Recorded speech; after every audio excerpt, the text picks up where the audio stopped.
जातः तस्मै देवाय हविषा विधेम। ॐ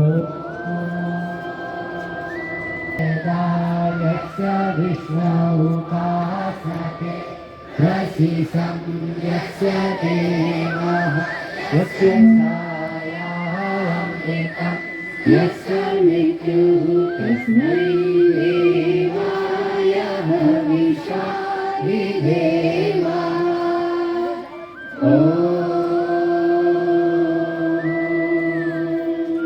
यः प्राणतो निविशतो महीन्द्र इन्द्रजा बभूव तस्मै देवाय हविषा विधेम।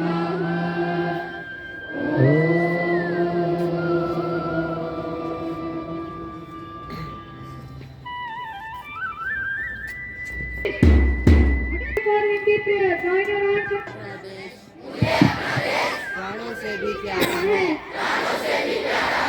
इसकी समृद्धि एवं विविध संस्कृति राधानंद बलिदान दिवस के रूप के लिए उपस्थित हैं।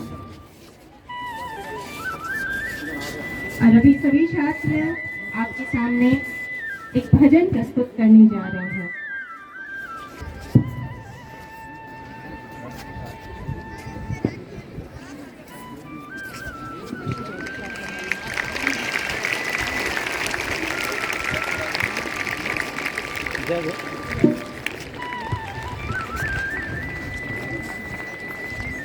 श्रद्धानंद की, स्वामी श्रद्धानंद की, स्वामी श्रद्धानंद की। सर से अनुरोध करती हूँ कि वे हमें 2 शब्द से अनुग्रहित करें।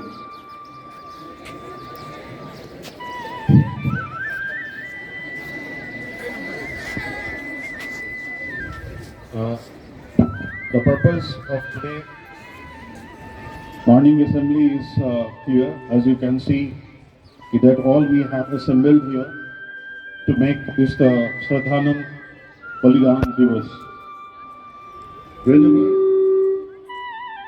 Whenever you used to go for your the first phases of this diary, where the peak of this Shraddhanand is being always there. He was born in 1856 and died on 1926, almost at the age of this 70.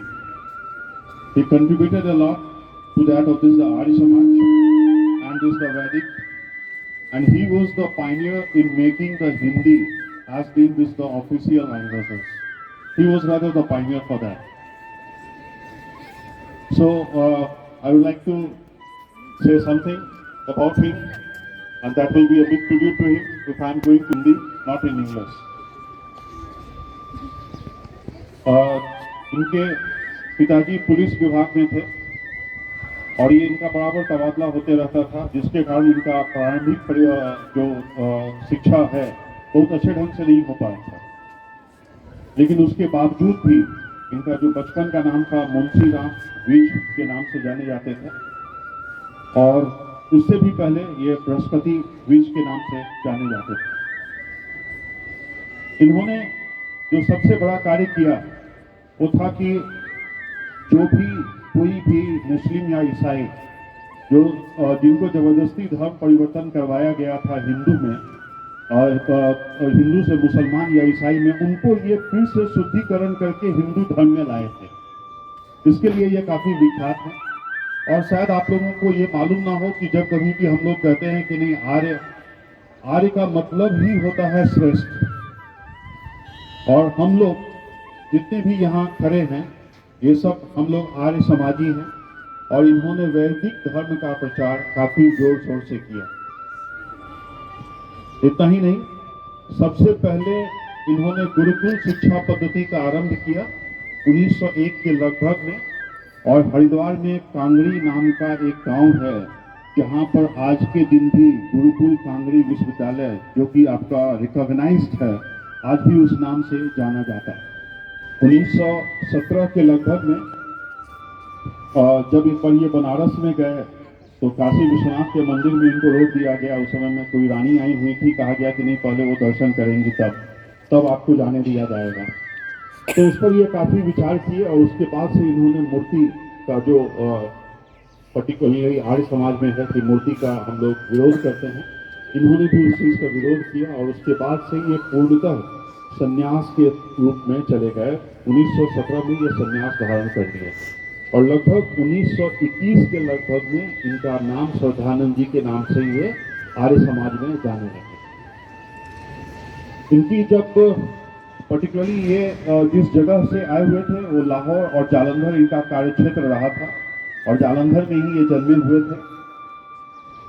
बात उन दिनों की है कि जब इनका काफी ज्यादा नाम आर्य समाज के रूप में और हिंदू आर्य प्रादेशिक प्रतिनिधि सभा के अध्यक्ष के रूप में काफी ज्यादा होने लगा, तो कुछ कट्टरपंथी जो कि उनके विरोध में थे उनसे नहीं रहा गया और अब्दुल रशीद नाम के एक व्यक्ति ने आज ही के दिन 1926 में इन पर धर्म चर्चा के बहाने इनके घर पे आए और इन पे 3 गोलियां बरसाई, जिसके कारण उनका वहीं देहांत हो गया।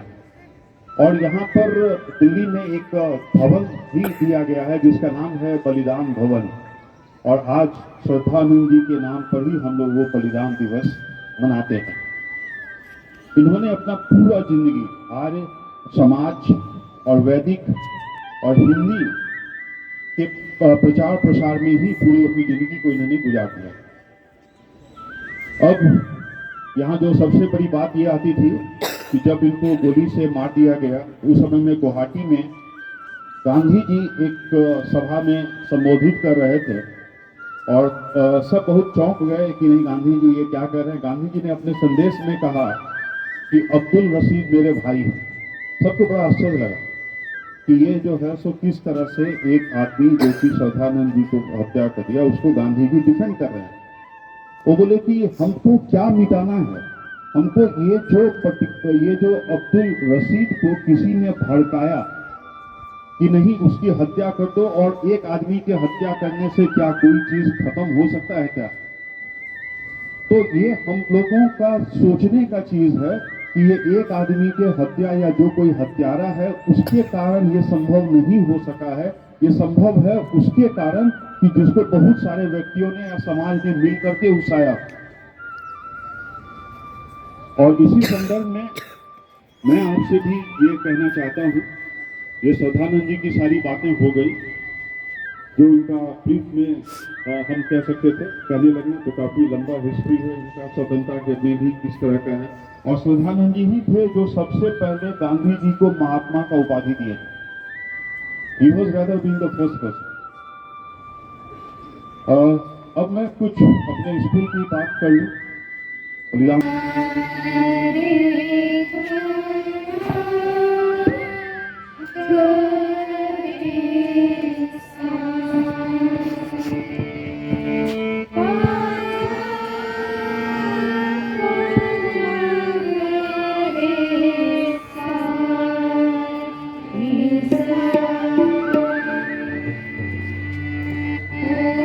है जीवन हमारा, ओम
हमारा, ओम प्राणाधार है, ओम है जीवन हमारा, ओम है जीवन हमारा, ओम है जीवन हमारा।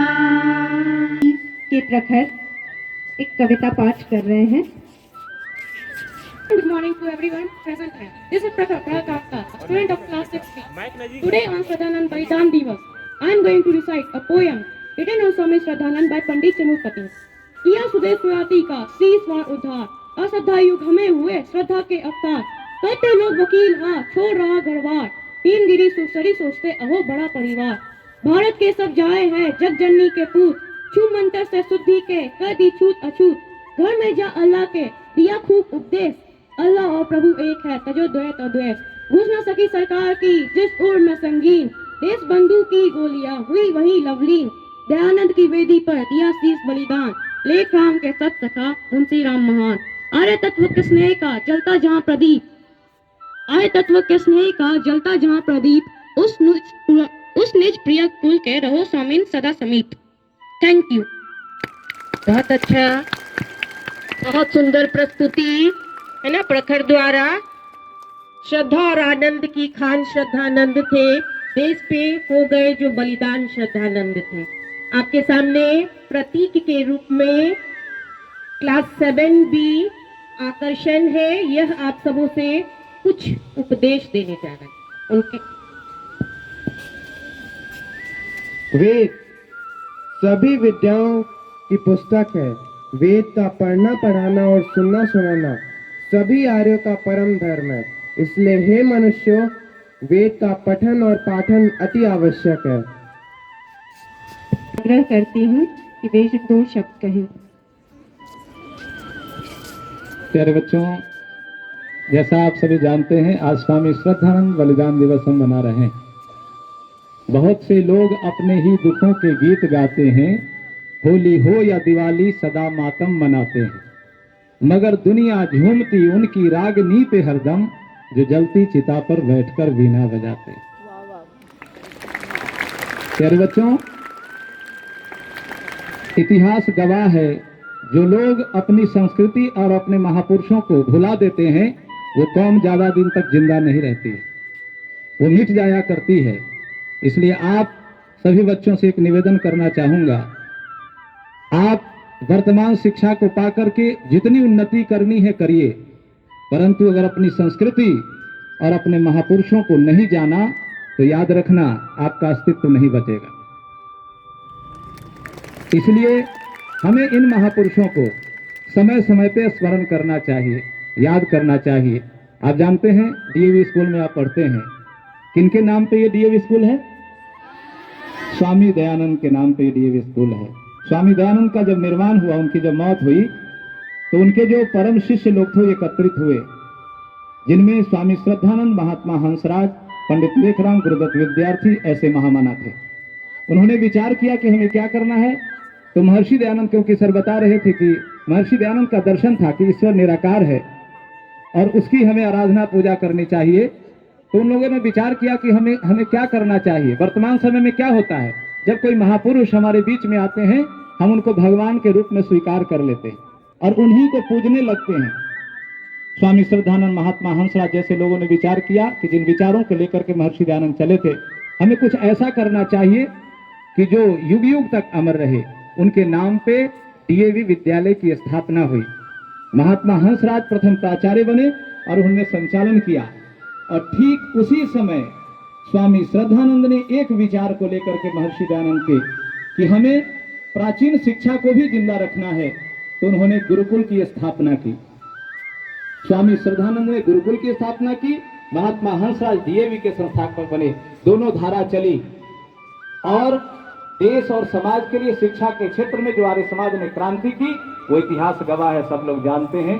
और आपको बताएं, अगर ये आर्य समाज न होता तो ये जो नारियां हमारे बीच में, मैडम आप सब लोगों से निवेदन करना चाहूँ, आप सबको कृतज्ञ होना चाहिए कि आप जो आज अध्ययन अध्यापन का काम कर रहे हैं, ये मुमकिन न होता अगर ये स्वामी श्रद्धानंद जैसे लोगों ने कुर्बानी न दी होती।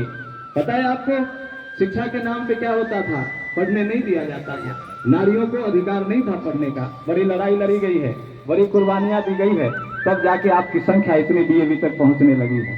और अभी भी संख्या बहुत कम है और पहुंचनी चाहिए। जिस दिन नारी शिक्षित होगी और संस्कारित होगी, समाज उतना उन्नत और विकास करेगा। तो प्यारे बच्चों, ये आर्य समाज ने और उनके जो सिपाहियों ने ये सारा कार्य किया था। हमें गर्व है कि हम उस संस्कृति में पलने वाले हैं।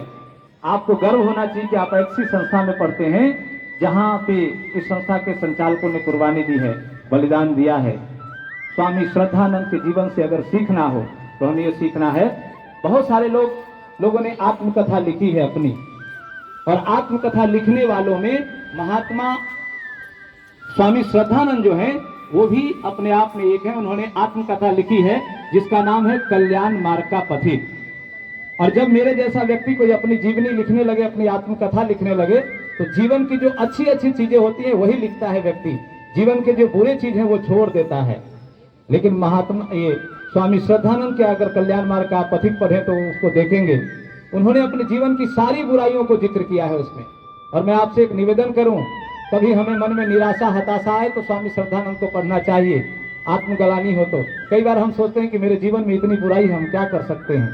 महात्मा स्वामी श्रद्धानंद जी लिखते हैं कि दुनिया की कोई भी ऐसी बुराई नहीं थी जो उनके जीवन में नहीं थी। वो सारी बुराई उनके जीवन में थी, लेकिन जिस दिन ये बात समझ में आती है उस दिन से वो छोड़ करके और फिर इस रास्ते पे चलते हैं, वेद के रास्ते पे चलते हैं। और वेद के रास्ते पे चल के जो काम करते हैं वो आज वर्तमान में विद्यमान है, जिसको गुरुकुल कांगरी विश्वविद्यालय कहते हैं। शुरुआत 2 विद्यार्थी से उन्होंने किया था, वाचस्पति और इंद्र विद्या वाचस्पति से। उनके 2 संतानें थी, उनको लेकर के गुरुकुल प्रारंभ किया था। और आज वो विद्यालय विश्वविद्यालय के रूप में हमारे सामने है। और पहली लड़कियों के लिए विद्यालय उन्होंने जालंधर में खोला था 1902 ईस्वी में। अपने घर में लड़कियों के लिए विद्यालय उन्होंने खोला था। इस प्रकार उन्होंने शिक्षा के लिए काम किया था। और अंतिम समय लड़ते लड़ते शहीद हुए, गोलियां लगी। कौन इस संसार में रहने आया है और कौन इस संसार में रहेगा? रहता वही है जो कुछ करता है, नहीं करने वाले लोग तुरंत मिट जाया करते हैं। इसलिए स्वामी श्रद्धानंद मरे नहीं, वो आज भी विद्यमान है। विचार उनका जिंदा है और लोग उनके विचारों को लेकर के आगे बढ़ रहे हैं। बहुत कुछ आपको नहीं कहता हुआ आप सबका धन्यवाद करूंगा और एक निवेदन करूंगा, प्यारे बच्चे आप तैयार होइए। स्वामी श्रद्धानंद गोली खाए थे, आप धूप भी नहीं खा पा रहे हैं, आप धूप भी नहीं झेल पा रहे हैं। तैयार करो अपने आप को। कहाँ हो? थोड़ा सा सुबह उठते हो तो एक्सरसाइज किया करो, ठीक है ना? थोड़ा सा दौड़ा करो, खेला करो। पीटी सर तो खिलाते हैं आपको, थोड़ा घर पे भी उछल कूद कर लिया करो, ठीक है ना? शरीर को ठीक रखा करो। शरीर ठीक रहेगा तब मन ठीक रहेगा, तभी कुछ शिक्षा मिलेगी और कुछ आगे बढ़ोगे। शरीर ही ठीक नहीं है, शिक्षा पाके क्या करोगे हैं? इसलिए इन बातों को ध्यान रखना है और हमें संकल्पित होना है कि हमें भी अपने जीवन में इन महापुरुषों के विचारों को लेकर के चलना है। सच्ची श्रद्धांजलि क्या होती है? विचारों को अपने जीवन में लाना। अभी सर हम लोग पुष्पांजलि सर ने की है, ये प्रतीक है उनके प्रति श्रद्धा का। परंतु अगर विचार नहीं रहा तो फिर ये तो प्रतीक ही रह जाएगा। इसलिए आप सबसे निवेदन करता हूँ, उन विचारों को अपने जीवन में अपनाइए जिन विचारों से स्वामी महात्मा मुंशीराम स्वामी श्रद्धानंद बने। उन विचारों को हम अपने जीवन में धारण करें, तभी उनकी ये जो शहादत है वो पूरी होगी। आपने मेरी बात सुनी, बहुत बहुत आभार, बहुत बहुत धन्यवाद। धन्यवाद सर।